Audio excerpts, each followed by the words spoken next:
حصل؟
بسم الله الرحمن الرحيم. السلام عليكم ورحمة الله وبركاته. في البداية أود أن أرحب بزميلي معالي السيد أنتوني بلينكن وزير خارجية الولايات المتحدة الأمريكية. طبعا اليوم نلتقي وقد مر عام على الحرب على غزة وتطور هذا الصراع وصولا إلى لبنان ومناطق أخرى في الشرق الأوسط. الاجتماع اليوم كان اجتماع مهم ومثمر. كان لدينا الفرصة لمناقشة أولا آخر التطورات في الحرب على غزة والطريق للوصول إلى حل، وطبعا الجهود المستمرة ما بين دولة قطر والولايات المتحدة الأمريكية وجمهورية مصر العربية والشركاء في المنطقة وصولا إلى حل أولا لوقف الحرب وإعادة وإطلاق سراح الرهائن والأسرى. للأسف يعني كان من بداية هذه الحرب ونحن نحذر من تطور وتوسع الصراع إلى أيضا مناطق أخرى في الشرق الأوسط، ونرى أن اليوم أيضا الحرب اتسعت إلى لبنان ومناطق أخرى. فلذلك كان النقاش بسبل إيقاف الحرب في لبنان أخذ حيز كبير من مناقشاتنا اليوم، وكيفية التوصل إلى حل عاجل لوقف هذا العدوان على لبنان الشقيق والالتزام بقرارات مجلس الأمن ولا سيما القرار 1701. رأينا للأسف في الأيام الماضية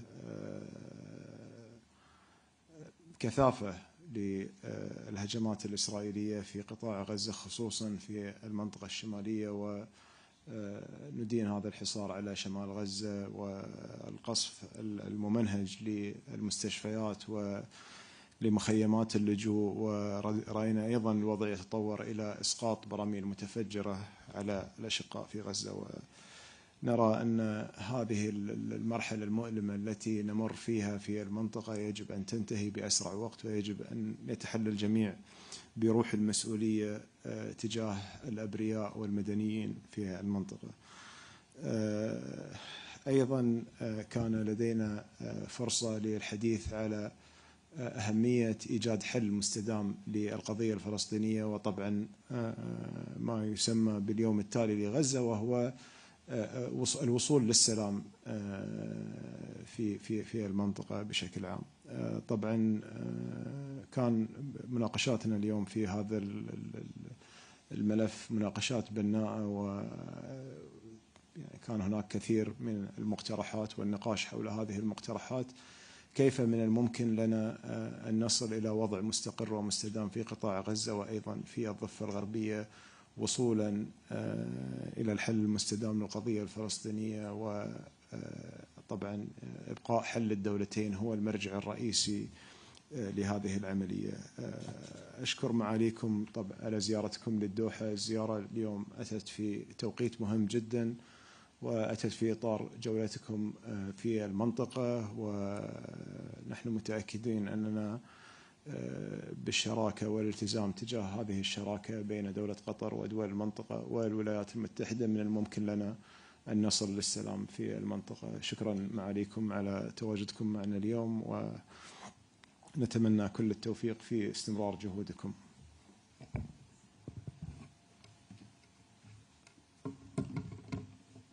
Prime Minister, my friend, thank you. Thank you for the very good meetings today. I want to also express my appreciation to the Emir. And more generally, my appreciation, our appreciation to Qatar for the essential role that it plays as our partner in trying to bring peace, trying to bring stability, trying to bring progress to this region. Qatar's played an indispensable role in the work to bring the hostages home, to end the war, and to chart a better future for people in Gaza. And I have to say as well, the Prime Minister personally has spared no effort to work to bring the hostages home in his role as a mediator. And we had an opportunity today to talk about the way forward on the effort to bring the hostages home and to get a ceasefire. Partly this involves an assessment of exactly where Hamas stands in the wake of the death of Sinwar. We talked about that. We talked about options to capitalize on this moment and next steps to move the process forward. And I anticipate that our negotiators will be getting together in the coming days. But as you heard the Prime Minister say, it's also essential, even as we're working on that effort, that we continue to develop a plan for what follows, so that Israel can withdraw from Gaza, so that Hamas cannot reconstitute, and so that the Palestinian people can rebuild their lives and rebuild their futures under Palestinian leadership. Throughout this trip, including with the Prime Minister and the Emir today, we discussed the concrete ideas that we've been developing for security, for governance, for reconstruction in Gaza. This is a moment for every country to decide what role it's prepared to play and what contributions it could make in moving Gaza from war to peace. And as I said the other day, I think this is a pivotal moment for that question because Israel has accomplished the strategic goals that it set out for itself, making sure that October 7th and the horrors can never happen again by effectively dismantling the military organization of Hamas. It succeeded in doing that, and bringing to justice its leaders, those who perpetrated the horrors of October 7th, notably Sinwar. Now that that's been accomplished, this is a moment to work to end this war, to make sure all the hostages are home, and to build a better future for people in Gaza. And as I said, it's necessary in order to do that to make sure that we have the appropriate plans in place. And we did have a productive discussion on that. Meanwhile, even as we're working on all of this, it is imperative that we continue to address the humanitarian crisis in Gaza, the extraordinary challenges that the children, the women, the men of Gaza are encountering every single day. And that's all the more urgent with winter approaching, and we're deeply conscious of that. Here again, I have to say, Qatar's generosity over these many months has been extraordinary. Thousands of tons of food, of medical supplies, of life-saving assistance for the people of Gaza. The United States, as the largest provider of aid to displaced Palestinians, is also continuing to make vital contributions. Today we're announcing an additional $135 million in humanitarian assistance, water, sanitation, maternal health for Palestinians in Gaza, in the West Bank, as well as in the region. And I would note that since October 7th of last year, our humanitarian assistance by the United States now totals more than $1.2 billion. But we all know that it's not enough to provide funding. It's not even enough to get the assistance to the borders of Gaza. What's so critical is that the aid gets to the people who need it. Secretary Austin and I emphasized in a letter that we wrote recently to our counterparts in Israel the imperative of Israel taking urgent and sustained action to make sure aid can get to those who need it. We have a list of very specific actions that we are tracking every single day.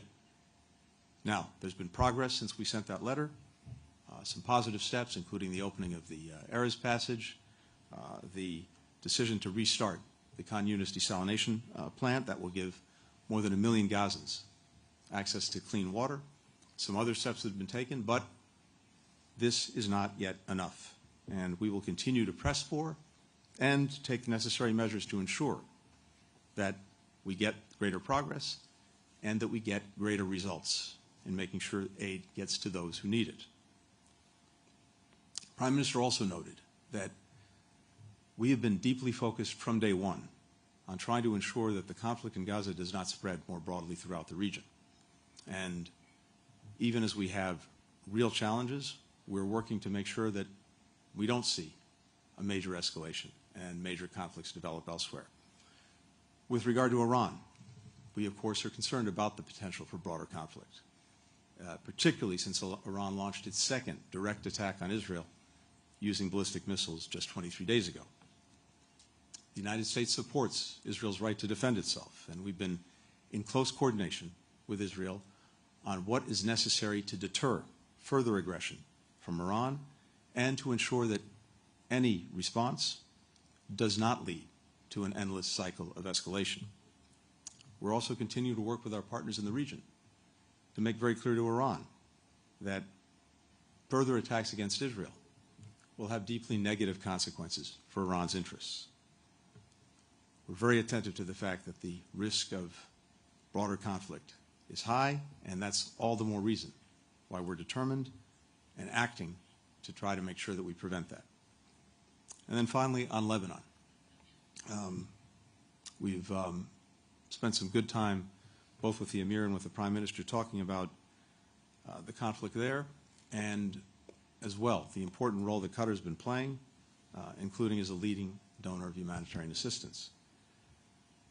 As Israel conducts operations to remove the threat to Israel and its people along the border with Lebanon, we have been very clear that this cannot lead, should not lead to a protracted campaign, and that Israel must take the necessary steps to avoid civilian casualties and not endanger UN peacekeepers or the Lebanese armed forces.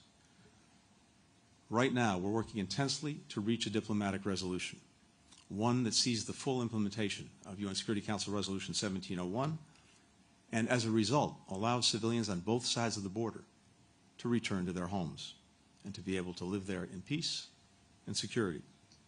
We're also committed to building up and supporting Lebanese efforts to build up their own institutions, free from the grip of Hezbollah, so that the people of Lebanon have more security, more opportunity, more prosperity.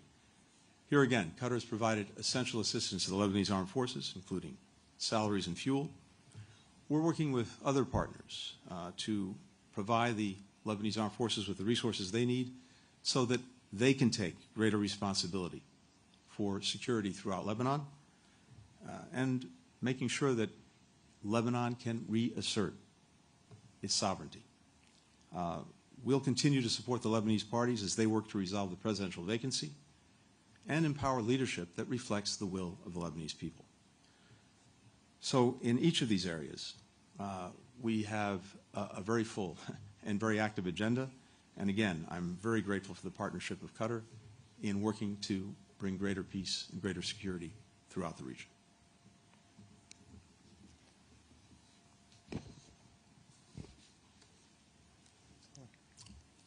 We're happy to take some questions. السؤال الأول من صهيب العصا قناة الجزيرة العربية.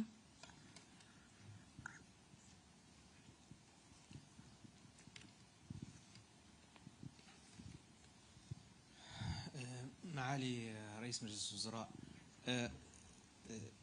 تتحدث كالوساطة عن الطرفين دائما في هذا الصراع، ولكن هل من ضغط يمارس على الطرفين، ونحن نعلم أنه آخر نتاج لهذا الضغط كان في نوفمبر في توقف مؤقت للحرب، واليوم تتحدث عن لقاء مثمر فيما يتعلق بالحرب في غزة. هل هناك مؤشرات على أن هذا اللقاء المثمر سينعكس على الأرض وستنتهي الحرب قريبا بضغط الوسطاء على الطرفين؟ والسؤال لوزير الخارجية الأمريكي، كنت تتحدث أن هذا اللقاء أيضا مثمر، وكنت تتحدث عن مرحلة ما بعد السنوار كقائد لحركة حماس، لكن حماس تؤكد بأن الأمر استراتيجي بالنسبة لها وأن الأمر غير مرتبط بالأشخاص.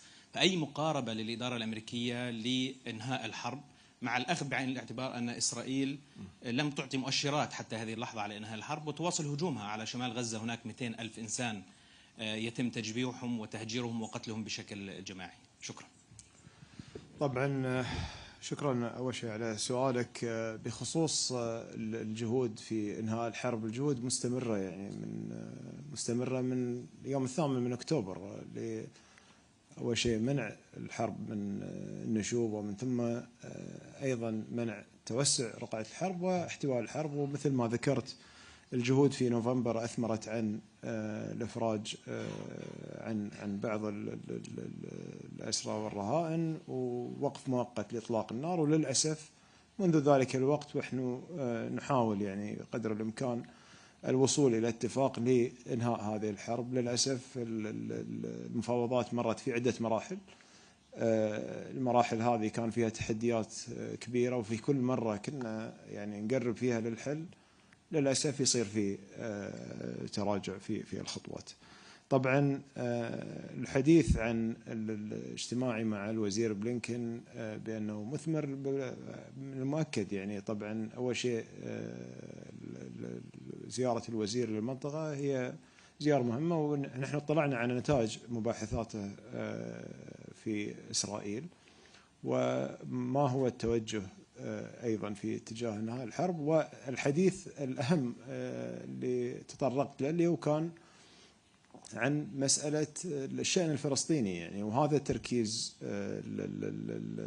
اللقاء كان. بالنسبة للمفاوضات هناك فريق مفاوض من الولايات المتحدة سيزور الدوحة بجانب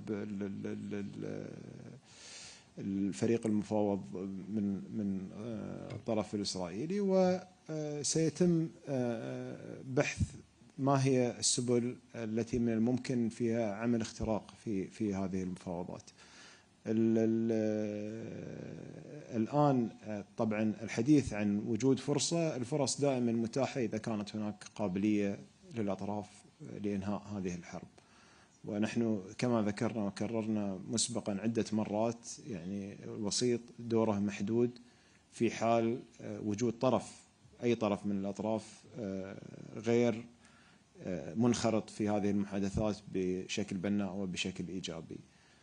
نتمنى أن يكون هذا السلوك قد تغير الآن، نتمنى أن يتم الضغط، يعني إحنا الضغط من طرفنا راح يستمر على كل طرف للوصول لاتفاق لإنهاء الحرب، وهذه هي أولوية بالنسبة لنا.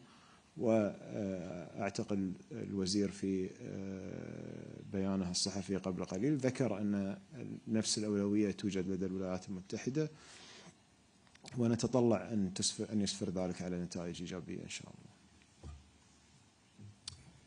Yes, thank you for the question. Look, we're intensely focused on bringing the hostages home, ending the war, alleviating the suffering of Palestinian children, women and men in Gaza. And we've been working closely together to try to do that for many months. Now, we have seen the quickest way to get there as being through a ceasefire and hostage deal. Again, what we've been working on. The reason I believe there's opportunity now is because the biggest obstacle to concluding that agreement was Sinwar. And the fact that he is no longer with us perhaps creates an opening for actually moving forward and concluding an agreement. In our judgment, one of the things that Sinwar was looking at and hoping for was the potential for wider conflict. If he could create a multi-front war with Hezbollah attacking Israel, potentially with Iran attacking Israel, then he could just sit back and wait and not make any decisions on a ceasefire and on getting hostages home. Well, he has now been removed from the equation, and of course, we're working intensely to make sure that this conflict doesn't spread. We don't have wider wars, and all of this perhaps will focus Hamas on the imperative of concluding a deal. If it cares about the people of Gaza, then it will engage, and it will conclude some kind of agreement. And that can be the critical first step to getting a sustained agreement, something that brings enduring peace and security. Now, the other part of this, as I said just a moment ago, is the importance, and I think even the urgency of making sure that we have a plan for what follows, a plan that allows Israel to leave, that makes sure that Hamas can't reconstitute, and that supports the Palestinian people in the governance, the security, the rebuilding of Gaza. And we had very productive discussions on that question today as well. السؤال الثاني من توم بيتمان BBC. Thank you very much indeed. Mr. Secretary, you said just a moment ago you anticipate negotiators will be getting together in the coming days. Could you just give us a bit more detail, perhaps about when and who and how significant that is? And moving on to what's happening on the ground in Gaza, the war crimes lawyer Philippe Sands told the BBC yesterday that it is impossible to see what is going on now in Gaza and not say crimes are screaming out. We know that Linda Thomas-Greenfield told the Security Council the US is watching to ensure a, quote, policy of starvation is not being carried out by Israel. The newspaper Haaretz this month quoted 3 reserve soldiers in Gaza saying it was their impression that the so-called general's plan was being carried out. One said commanders openly refer to it. People sat and wrote a systematic order with charts and an operational concept, they said, at the end of which you were to shoot whoever isn't willing to leave. Now, we know the Israeli leadership denies this is happening because you asked them on Tuesday, but the former deputy head of Israel's National Security Council, Eran Etzion, has described northern Gaza as a very dangerous erosion of norms, saying that war crimes may be taking place, and if a soldier is expected to commit these, they must refuse. So my question is, do you agree with that? If an Israeli soldier is ordered to carry out any part of this apparent plan today, should they refuse? And Mr. Prime Minister, do you agree with the Americans' assessment that Yahya Sinwar was the chief obstacle to a ceasefire deal? And following that, I mean, who are you talking to in Hamas at the moment? Are you getting any engagement? Are they prepared to come back to the table? Thank you. Thank you, Tom. First, on negotiations, on negotiators, on the one where, the who, can I provide more information? The answer is no. But that will unfold in the coming days. All I can tell you is what I said earlier, and what the Prime Minister noted is that we do anticipate that the negotiators will be getting together in the coming days. And again, what we really have to determine is whether Hamas is prepared to engage. And I believe that we'll be able to do that starting in the coming days. With regard to the so-called general's plan in the north, let me just say again, first, the United States fully and fundamentally rejects it. Second, as I told you the other day, the government of Israel says that it is not the policy of Israel, and also rejects the plan. We reject any effort to create a siege, to starve people, to hive off northern Gaza from the rest of Gaza. We've been very clear about that. We'll remain very clear about that. But again, from the words of the Prime Minister directly to me, that is not Israel's policy. Second, we're intensely focused on the situation for people in Gaza, and particularly making sure that they get the assistance they need, but also making sure that the norms of international humanitarian law are upheld. And indeed, the letter that Secretary Austin and I wrote recently to our counterparts is based on that fundamental premise. And everything that we're doing and everything that we're focused on involves making sure, to the best of our ability, that those norms are upheld and that we're maximizing the ability both to protect people and to make sure that they're getting the help that they need. And as I said a few moments ago, this is a matter of great urgency and intense focus for us right now and in the days ahead.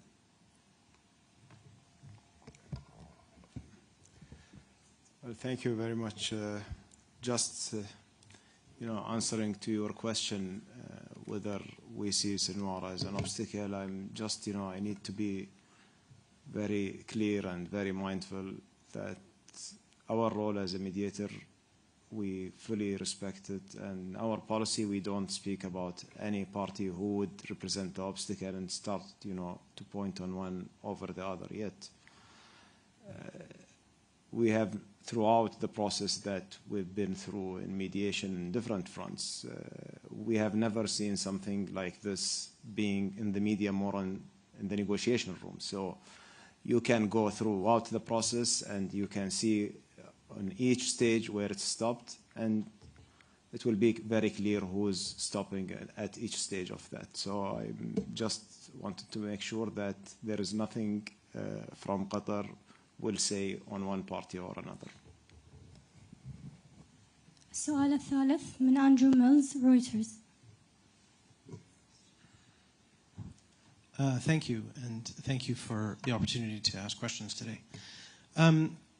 This impending round of negotiations, will this include Gaza and Lebanon, or will this round of negotiations in Doha only be focused on reaching a ceasefire in Gaza?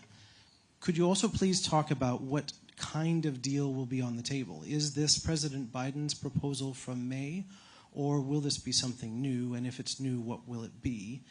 And will we see these negotiations take place before the U.S. election? And then perhaps for both of you, Israel yesterday accused 6 colleagues from Al Jazeera of being members of Hamas or Islamic Jihad. And Jazeera has condemned this, calling those allegations unfounded and suggesting that may be justification for Israel's targeting of journalists.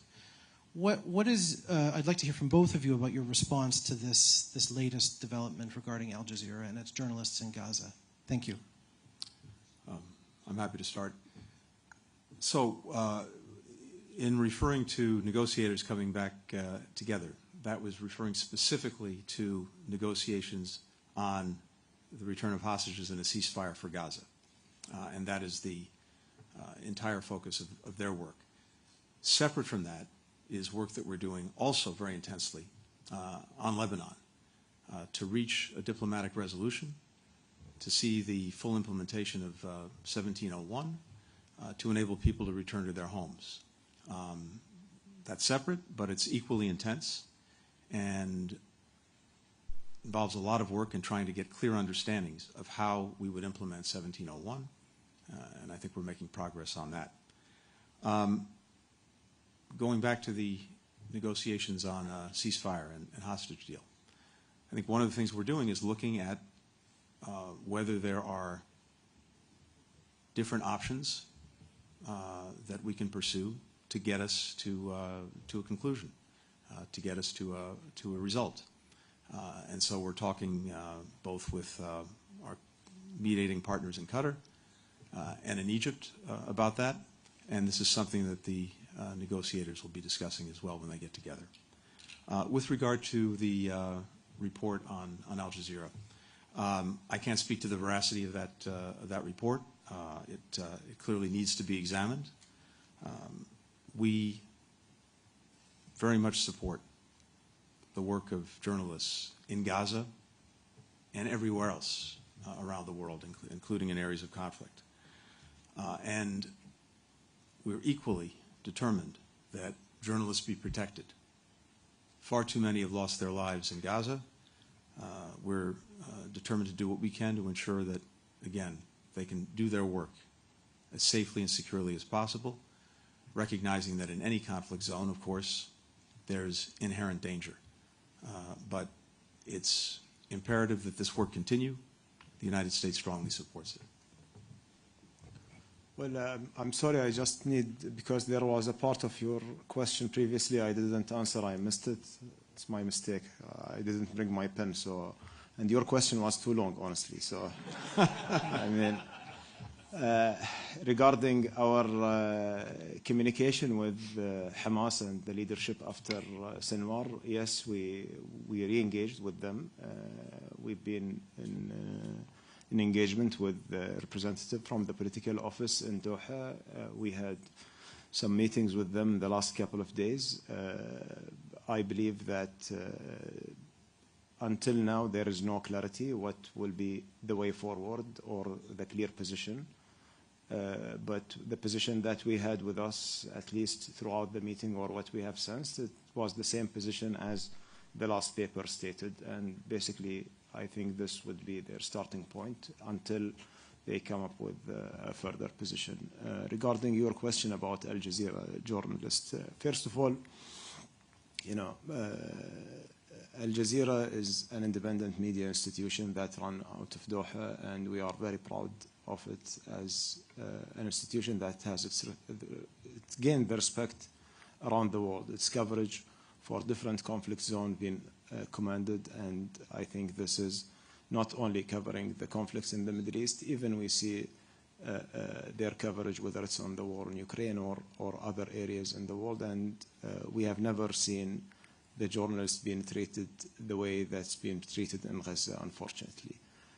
Second, that we expect that Al Jazeera, they are running at the highest international standards, and they are going to, if there are any premises to these accusations, that they are going to take care of the measures that's needed for their journalists. But also we need to know that we learned throughout this war that we cannot take those accusations of Israel for face value, because we've been subject to that, and one of the mission of Qatar Reconstruction Committee in Gaza was bombed by the IDF, claiming that there are Hamas tunnels under it, and these holes that they have showed to the media, apparently confirmed by the Israeli officials, those are water wells that been there for decades. So I would look further on that accusations before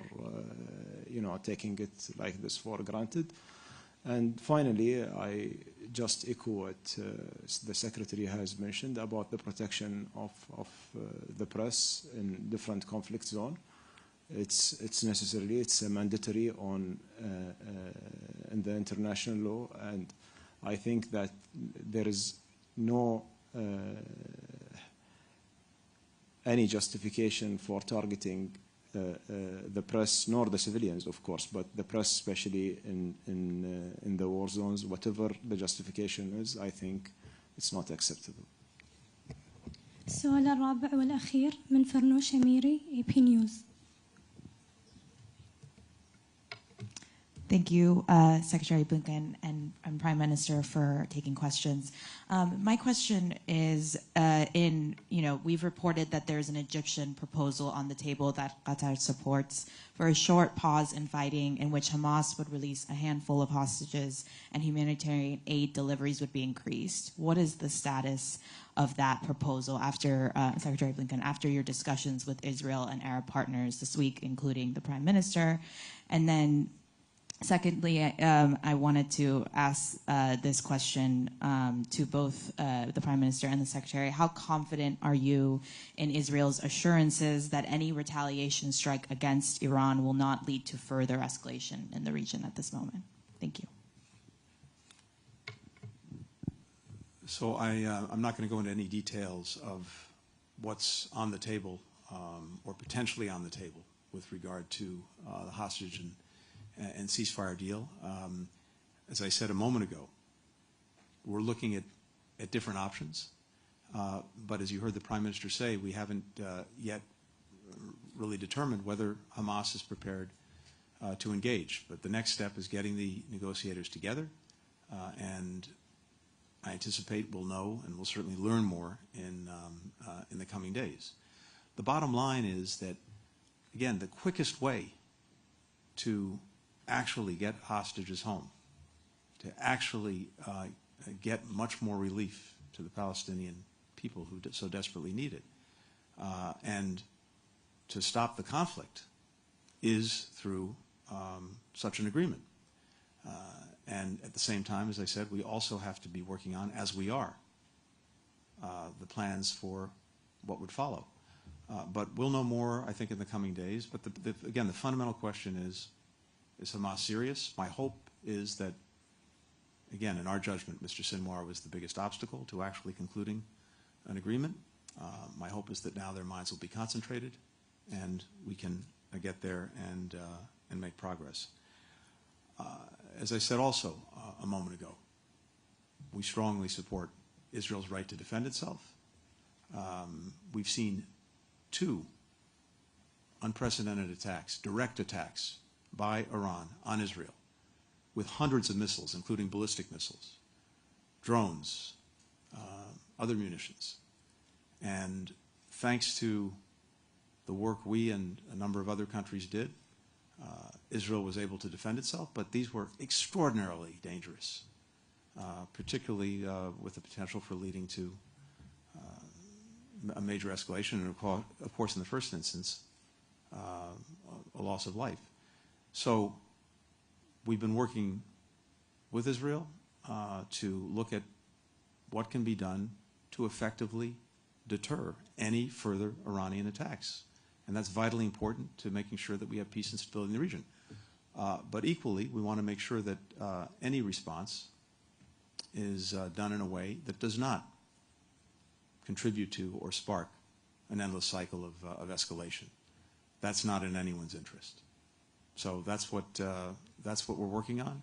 And again, I hope Iran is getting the message very clearly from not just from us, but from other countries, directly or indirectly, that any further attacks it engages on toward Israel really risk fundamentally its interests. And what we need to see is a de-escalation of this, and that in turn, I think, can also contribute to all of the efforts we're making in other parts of the region, including with regard to Lebanon, and including, of course, with regard to Gaza. So we're focused on this very intently, and let me leave it at that. Just if you allow me to comment on the first part of your question, just to make sure that things are clear. We are closely coordinated with Egypt on any kind of initiatives that will emerge on the table.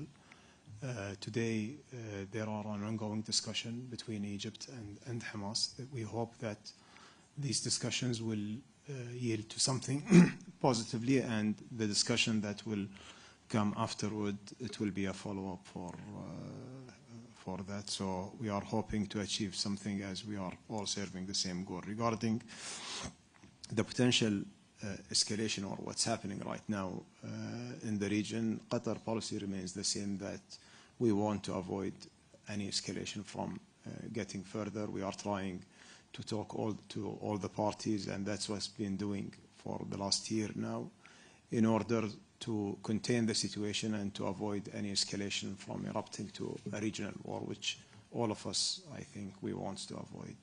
Our objective is to stop the war in Gaza, to stop the war in Lebanon, and to reach a comprehensive ceasefire in the region.